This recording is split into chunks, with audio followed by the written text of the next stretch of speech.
નમસ્કાર વિદ્યાર્થી મિત્રો, the HBK group of schools અને જીએસટીવી દ્વારા આયોજિત પાસ થવાના પંચામૃત કાર્યક્રમમાં હું દક્ષેશ શાહ આપનું હાર્દિક સ્વાગત કરું છું। આજે ધોરણ 12 સામાન્ય પ્રવાહમાં નામાના મૂળ તત્વો વિષયમાં વિભાગ ઈમાં આપણે પ્રશ્ન નંબર 34, 35 અને 36ની ચર્ચા કરીશું। જેમાં પ્રશ્ન નંબર 34ની અંદર ભાગીદારના પ્રવેશની વાત કરવાની છે, તો જેમાં એક આપણે ઉદાહરણ લઈ અને સમજીએ। જેમાં નવા ભાગીદારના પ્રવેશનો કુલ ગુણભાર છે 9, જેમાં એક પ્રશ્ન અને 8 માર્ક્સનો વિભાગ ઈની અંદર દાખલો પૂછાય છે, જેમાં રમેશ અને નરેશ 1:1ના પ્રમાણમાં નફો નુકસાન વહેંચે છે। તારીખ 30/6/05ના રોજનું પાકું સરવૈયું, જેમાં આપણને મૂડી દેવા રકમ, મિલકત લેણા રકમ અને વધારાની માહિતી આપેલી છે। તો વિદ્યાર્થી મિત્રો, પ્રવેશનો દાખલો ગણતી વખતે તમારે 4 ખાતા બનાવવા પડે। એક પુનઃ મૂલ્યાંકન ખાતું, મૂડી ખાતા, રોકડ ખાતું અને પાકું સરવૈયું। વિદ્યાર્થી મિત્રો, જ્યારે પુનઃ મૂલ્યાંકન ખાતામાં અસર આપવાની હોય ત્યારે મિલકતમાં વધારા અને ઘટાડાની, દેવામાં વધારા અને ઘટાડાની અસરો પહેલાં આપી દેવી પડે। તો આપણે શરૂઆત કરીએ છીએ પાકા શેમાં મૂડી દેવા બાજુથી। તો વિદ્યાર્થી મિત્રો, મૂડી દેવા બાજુની વિગતો પાકા શેમાં મૂડી દેવા બાજુ અથવા મૂડી ખાતાની જમા બાજુ આવશે, અને મિલકત લેણા બાજુની વિગતો મિલકત લેણામાં રોકડ સિલક હોય તો રોકડની ઉધાર, જો નફા નુકસાન ખાતાની ઉધાર બાકી આપી હોય તો મૂડી ખાતાની ઉધાર આવશે। શરૂઆત આપણે કરીએ છીએ મૂડી દેવા બાજુથી। તો રમેશની મૂડી 55,000, નરેશની મૂડી 55,000, જે આપણે લખીશું મૂડી ખાતાની જમા બાજુ। ત્યારબાદ બેંક ઓવરડ્રાફ્ટ, એ પણ આપણે લખીશું પાકા સરવૈયામાં મૂડી દેવા બાજુ। પછી લેણદારો, એ પણ પાકા સરવૈયામાં મૂડી દેવા બાજુ આવે। પછીની વિગત છે જમીન મકાન 1 લાખ। તો વિદ્યાર્થી મિત્રો, જમીન મકાન 1 લાખ આપેલી છે, જેમાં આપણને વધારાની માહિતીમાં કીધું છે કે જમીન મકાનની કિંમત ₹1,20,000 ગણવી। તો 1 લાખ હતી અને 1,20,000 થઈ એટલે મિલકતમાં વધારો થયો। વિદ્યાર્થી મિત્રો, મિલકતમાં વધારાની આમ નોંધ થાય, જે તે મિલકત ખાતે ઉધાર તે પુનઃ મૂલ્યાંકન ખાતે જમા। મિલકતનું નામ આપ્યું છે જમીન મકાન, તો જમીન મકાન ખાતે ઉધાર થાય અને પુનઃ મૂલ્યાંકન ખાતે જમા થાય। તો આપણે જમીન મકાનની કિંમત 1 લાખ છે, એમાં 1,20,000 થઈ, જે આપણે પાકા સરવૈયામાં દર્શાવીશું 1,20,000, એની 20,000 વધારાની અસર આપીશું પુનઃ મૂલ્યાંકનની જમા। ત્યારબાદ દેવાદારો 22,000, બાદ ગાલખાદ અનામત 2,000, કુલ રકમ છે 20,000। દેવાદારો પર 10% લેખે ગાલખાદ અનામત રાખો। વિદ્યાર્થી મિત્રો, ગાલખાદ અનામતની રકમ 2,000 આપેલી છે, 10% રાખવાની છે। તો 22,000ના 10% 2200, જેમાં આપણે પાકા સરવૈયામાં કુલ દેવાદારોમાંથી ગાલખાદ અનામત 10% લેખે 2200 બાદ કરીશું, એટલે બહાર આવશે 19,800। વિદ્યાર્થી મિત્રો, 2200 જોગવાઈ કરવાની છે, જેમાં આપણે 2,000ની રકમ આપેલી છે, એટલે પુનઃ મૂલ્યાંકનમાં આપણે આપીશું માત્ર ₹200। ત્યારબાદ સ્ટોકની રકમ છે 40,000। સ્ટોકમાં ₹8,000નો ઘટાડો કરવાનો છે, તો સ્ટોકમાંથી 8,000 બાદ કરીએ તો 40,000માંથી 8,000 બાદ કરીએ એટલે સ્ટોકની રકમ આવશે 32,000। આ સ્ટોકમાં ઘટાડો થયો, એ ઘટાડાની અસર આપીશું આપણે પુનઃ મૂલ્યાંકનની ખાતાની ઉધાર બાજુ। તો સ્ટોકના ઘટાડાની આમ નોંધ થાય, પુનઃ મૂલ્યાંકન ખાતે ઉધાર તે સ્ટોક ખાતે જમા। રોકડ સિલક, રોકડ ખાતાની ઉધાર બાજુ આવશે ₹10,000। રોકડ સિલક પછીની વિગત આપી છે મળવાની બાકી આવક। મળવાની બાકી આવક આપણે કોઈ હવાલાની વિગત નથી, એટલે સીધી પાકા સેવામાં મિલકત લેણા બાજુ દર્શાવીશું। વિદ્યાર્થી મિત્રો, આ રીતે મિલકતમાં વધારા ઘટાડાની અસર આપ્યા પછી વધારાની માહિતીમાં પહેલો, પંકજે મૂડી પેટે ₹25,000 રોકડા લાવવા। તો રોકડ લાવે તેની આમ નોંધ થાય રોકડ ખાતે ઉધાર તે મૂડી ખાતે જમા। તો રોકડ ખાતે ઉધાર એટલે રોકડ ખાતાની ઉધાર બાજુ લખીશું પંકજના મૂડી ખાતે 25,000। મૂડી ખાતાની જમા બાજુ રોકડ ખાતે પંકજના કોલમમાં 25,000। વિદ્યાર્થી મિત્રો, પ્રવેશનો દાખલો હોય એમાં પહેલી વિગત આ હશે કે કોઈ પણ ભાગીદાર નવો આવે એટલે રોકડ લાવે તો એની અસર રોકડ ખાતે ઉધાર તે મૂડી ખાતે જમા. 2. પેઢીની પાઘડીની કિંમત 40,000 રૂપિયા નક્કી થઈ, જે પૂરેપૂરી રકમ ચોપડે દર્શાવવાની છે. વિદ્યાર્થી મિત્રો, પ્રવેશમાં સૌથી અગત્યનો મુદ્દો છે પાઘડીનો.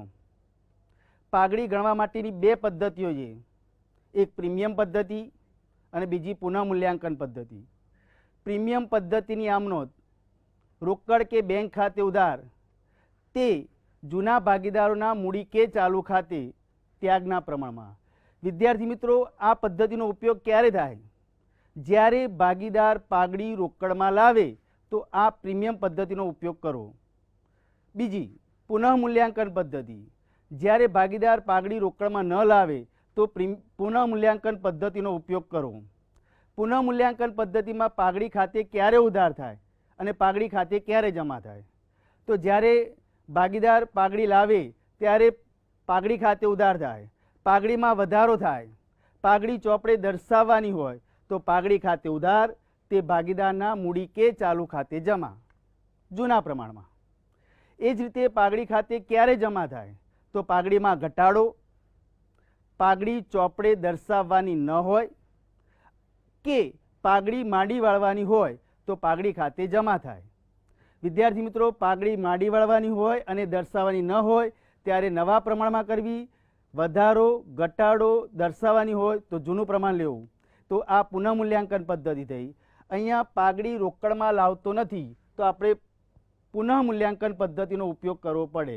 તો પુનઃમૂલ્યાંકન પદ્ધતિનો ઉપયોગ કરીએ તો પાઘડી ખાતે ઉધાર થાય તે જૂના ભાગીદારના મૂડી ખાતે જમા. તો પાઘડીની અસર આપીશું આપણે પાકા સરવૈયામાં મિલકત લેણા બાજુ.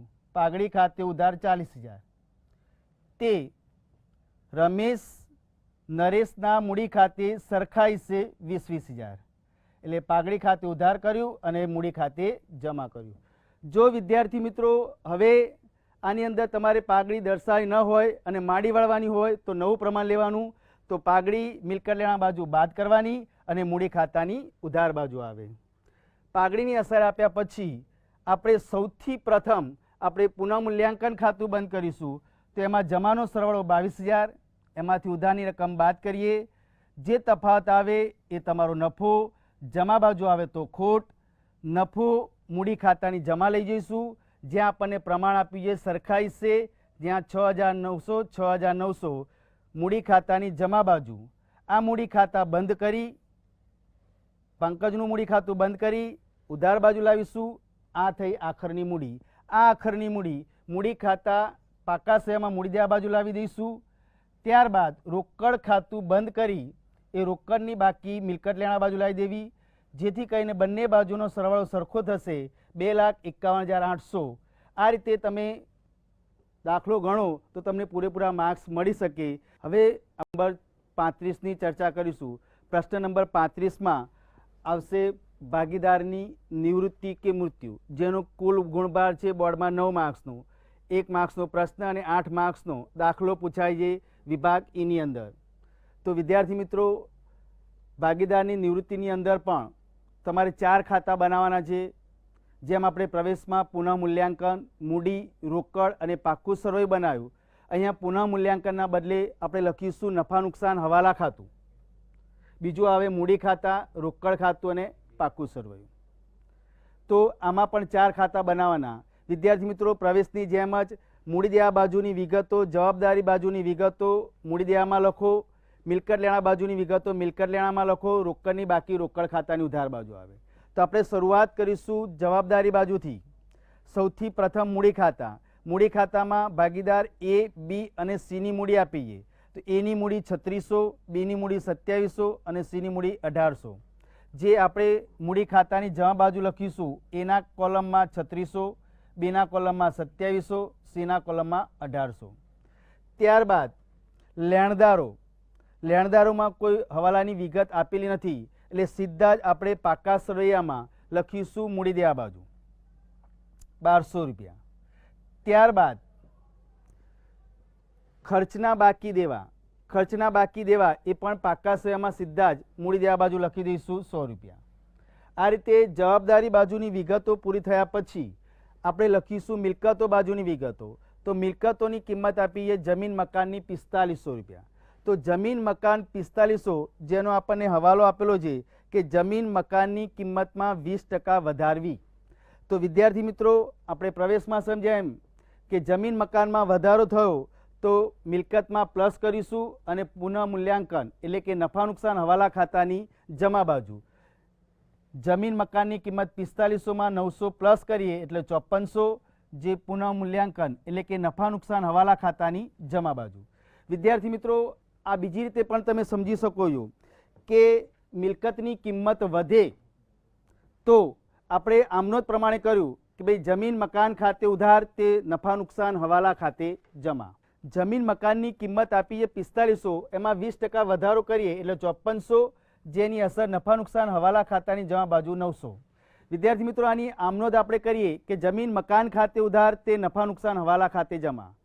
આ બીજી રીતે આપણે સમજીએ તો જમીન મકાનની કિંમત વધી, મિલકતની કિંમત વધે તો વિદ્યાર્થી મિત્રો આપણને ગમે તો આપણે નફા નુકસાન હવાલા ખાતે જમા આપીશું અને મિલકતમાં પ્લસ કરીશું। જો જમીન મકાનની કિંમતમાં ઘટાડો થાય તો આપણને સ્વાભાવિક છે કે ન ગમે તો આપણે જમીન મકાનમાંથી બાદ કરવાના અને નફા નુકસાન હવાલા ખાતાની ઉધાર બાજુ આપવાનું। આ બીજી રીતે બી સમજી શકાય।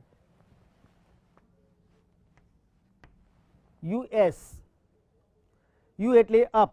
જો મિલકતની કિંમત અપ થાય એટલે કે વધારો થાય તો એની સ્ટેટ અસર આપવાની, સીધી અસર આપવાની નફા નુકસાન હવાલા ખાતાની જમા બાજુ। ફરીથી વિદ્યાર્થી મિત્રો, જમીન મકાનની કિંમતમાં વધારો થાય એટલે અપ કરવાનું, અપ એટલે પ્લસ, અને એની બીજી અસર સીધી જ આપવાની સ્ટેટ નફા નુકસાન હવાલા ખાતાની જમા બાજુ। જો જમીન મકાનની કિંમતમાં ઘટાડો થાય એટલે કે ડાઉન થાય તો મિલકતમાંથી ઘટાડો કરો, એની કોન્ટ્રા એન્ટ્રી આપો એટલે કે વિરુદ્ધ અસર આપો, બાદ થાય તો નફા નુકસાન હવાલા ખાતાની ઉધારમાં। ફરીથી વિદ્યાર્થી મિત્રો, જો મિલકતમાં વધારો થાય તો તમારે યાદ રાખો યુ એટલે અપ અને એની સ્ટેટ અસર આપો નફા નુકસાન હવાલા ખાતાની જમા બાજુ। જો ડાઉન થાય એટલે ઘટાડો થાય તો નફા નુકસાન હવાલા ખાતાની ઉધાર બાજુ એટલે કોન્ટ્રા એન્ટ્રી આપવાની, વિરુદ્ધ અસર આપો નફા નુકસાન હવાલા ખાતાની ઉધાર બાજુ। તો આ રીતે વિદ્યાર્થી મિત્રો બે રીતે તમે યાદ રાખી શકો। જો ગમે તો નફા નુકસાન હવાલા ખાતાની જમા બાજુ, ન ગમે તો ઉધાર બાજુ, અથવા અપ અને ડાઉનની રીતે પણ તમે આપી શકો છો। બીજી વિગત છે પ્લાન્ટ અને યંત્રો, જેમાં કોઈ વધારો ઘટાડો થતો નથી। આ પ્લાન્ટ અને યંત્રોની સીધી અસર આપીશું પાકા સહાયમાં મિલકત લેણા બાજુ। સ્ટોકની કિંમતમાં 10%નો વધારો કરો તો સ્ટોક 1400ના 10% 140 પ્લસ કરો એટલે મિલકત લેણા બાજુ 1540। સ્ટોકમાં વધારો થયો, નફા નુકસાન હવાલા ખાતાની જમા બાજુ। આમાં પણ તમે સમજી શકો છો, અપ થયું એટલે નફા નુકસાન હવાલા ખાતાની જમા બાજુ, અથવા સ્ટોકમાં વધારો થયો એ આપણને ગમે એટલે નફા નુકસાન હવાલા ખાતાની જમા બાજુ। દેવાદારો 900 બાદ ગાલખાદ અનામત 30 870। હવાલામાં તમને એવું આપેલું છે કે દેવાદારોમાં ગાલખાદ અનામતની હવે જરૂર નથી। વિદ્યાર્થી મિત્રો, ગાલખાદ અનામતની જરૂર હોય તો આપણે દેવાદારોમાંથી બાદ કરીએ છીએ અને નફા નુકસાન હવાલા ખાતાની ઉધાર બાજુ લખીએ છીએ, પરંતુ અહીંયા ગાલખાદ અનામતની જરૂર નથી એટલે આપણે પૂરેપૂરા દેવાદારો 900 લખીશું। જરૂર નથી તો આપણે નફા નુકસાન હવાલા ખાતાની જમા બાજુ, એટલે જરૂર હોય તો નફા નુકસાનની ઉધાર આપો અને જરૂર ન હોય તો નફા નુકસાન હવાલા ખાતાની જમા બાજુ આપો। રોકડ અને બેંક, તો રોકડ ખાતાની ઉધાર બાજુ લખીશું બાકી આગળ લાવ્યા 1100। આ રીતે સૌ પ્રથમ તમારે પાકા સહાયની અસર આપી દેવાની, ત્યારબાદ લઈશું આપણે હવાલાની અસર। હવાલાની અસરમાં મિલકતમાં વધારા ઘટાડાની અસર આપી દીધી। હવે આપણે લઈશું પેઢીની પાઘડી 1800 નક્કી થઈ, જે ચોપડે બતાવવાની છે। પાઘડી ચોપડે બતાવવાની હોય તો પાઘડી ખાતે ઉધાર થાય અને મૂડી ખાતે જમા। જૂના પ્રમાણમાં અહીંયા જૂનું પ્રમાણ આપ્યું છે 4:3:2। તો પાઘડી પાકા શ્રેયમાં મિલકત લેણા બાજુ લખીશું 1800। મૂડી ખાતાની જમા બાજુ પાઘડી ખાતે એના કોલમમાં 800, બીના કોલમમાં 600, સીના કોલમમાં 400. આ રીતે પાઘડી ચોપડે દર્શાવી શકાય. જો પાઘડી માડી વાળવાની કીધી હોય તો પાઘડી મિલકત લેણા બાજુ પાઘડીમાંથી બાદ કરો અને મૂડી ખાતાની ઉધાર બાજુ દર્શાવો.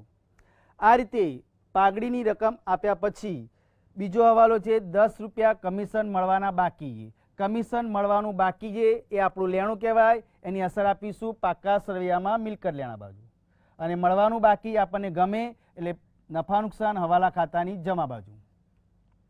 વિદ્યાર્થી મિત્રો, હવેના બે હવાલા જે સૌથી અગત્યના છે ભાગીદારીની નિવૃત્તિની અંદર આ જે દાખલા નંબર 25 છે એ સૌથી અગત્યનો છે.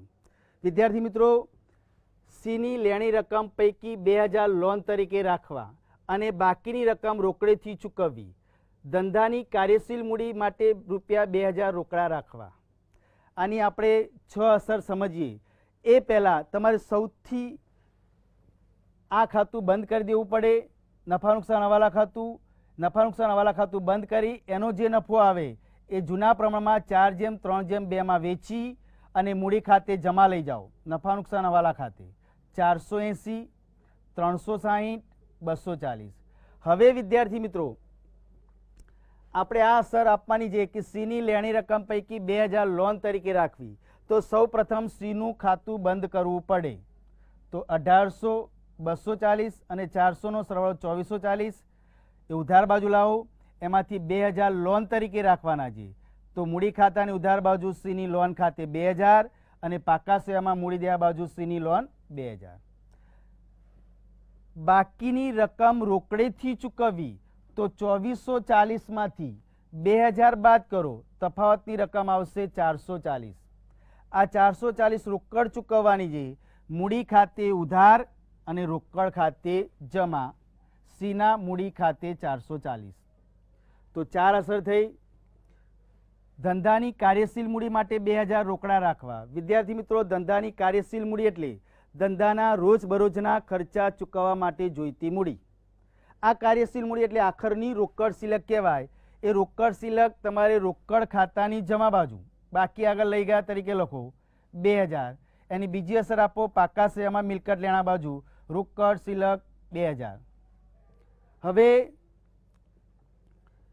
ચાલુ ભાગીદારો તેમની મૂડી તેમના નવા નફા નુકસાનના પ્રમાણમાં 3:2 રાખશે. તે માટે જરૂરી રોકડ લાવશે કે લઈ જશે. તો વિદ્યાર્થી મિત્રો, સૌથી પહેલાં તમારે જ્યારે કાર્યશીલ મૂડી આપી હોય અને મૂડીનું પ્રમાણ આપ્યું હોય તો પાકું સરવૈયું બંધ કરવું પડે. પાકું સરવૈયું બંધ કરીએ તો જમા પાકા સરવૈયાનો સરવાળો આવશે 13180. ઉધાર લાવો, એમાંથી બાદ કરો તો તફાવતની રકમ આવશે 9880. એ 3:2 વેચી દો. 5928, 3952. આ જે મૂડી છે એ તમે મૂડી ખાતાની ઉધાર બાજુ લાવો, બાકી આગળ લઈ ગયા તરીકે 5928 અને 3952. આનો ખાતું બંધ કરી અને જે તફાવતની રકમ આવશે રોકડ ખાતે લઈ જવું પડે. એટલે રોકડ ખાતું તમારે સરભર થઈ જવું જોઈએ. તો વિદ્યાર્થી મિત્રો, આ રીતે પહેલાં નફા નુકસાન હવાલા ખાતું, પાકું સરવૈયું, મૂડી ખાતું અને રોકડ ખાતું બંધ કરી દેવાનું, જેથી તમારે દાખલો પૂરેપૂરો સાચો એવી ખબર પડે. હવે નંબર 36ની ચર્ચા કરીશું. પ્રશ્ન નંબર 36માં બોર્ડમાં પૂછાય છે શેર મૂડીના વ્યવહારો, જેનો કુલ ગુણભાર છે 10 માર્ક્સનો, જેમાં 1 માર્ક્સનો MCQ અને 1 માર્ક્સનો ટૂંકો પ્રશ્ન પૂછાય અને 8 માર્ક્સનો દાખલો પૂછાય. તો વિભાગ એની અંદર 8 માર્ક્સના દાખલાની અંદર શેર મૂડીમાં તમારે અરજી, મંજૂરી, હપ્તો, જપ્તી, ફરી બહાર પાડવાની આમનોંધો પૂછાતી હોય. વિદ્યાર્થી મિત્રો, સૌથી વધારે અગત્યનું છે શેર જપ્તીની આમનોંધ. આ શેર જપ્તીની આમનોંધમાં તકલીફ પડે છે. શેર જપ્તીની આમનોંધ છે શેર મૂડી ખાતે ઉધાર જપ્ત કરેલ શેરની સંખ્યા ગુણ્યા શેર દીઠ મૂડી પેટે મંગાવેલ રકમ. તે શેર જપ્તી ખાતે જપ્ત થયેલ શેર પર પ્રીમિયમ સિવાય મૂડી પેટે મળેલ રકમ. મળેલ રકમ એટલે ભરેલ રકમ. તે શેર મંજૂરી ખાતે મંજૂરી વખતે મંગાવેલ પરંતુ નહીં મળેલ રકમ. તે શેર હપ્તા કે બાકી હપ્તા ખાતે હપ્તા વખતે મંગાવેલ પરંતુ નહીં મળેલ રકમ. તો વિદ્યાર્થી મિત્રો, આ શેર જપ્તીની આમનોંધ યાદ રાખવાની કે શેર મૂડી ખાતે ઉધાર, તે શેર જપ્તી ખાતે, તે શેર મંજૂરી ખાતે, તે શેર હપ્તા કે બાકી હપ્તા ખાતે.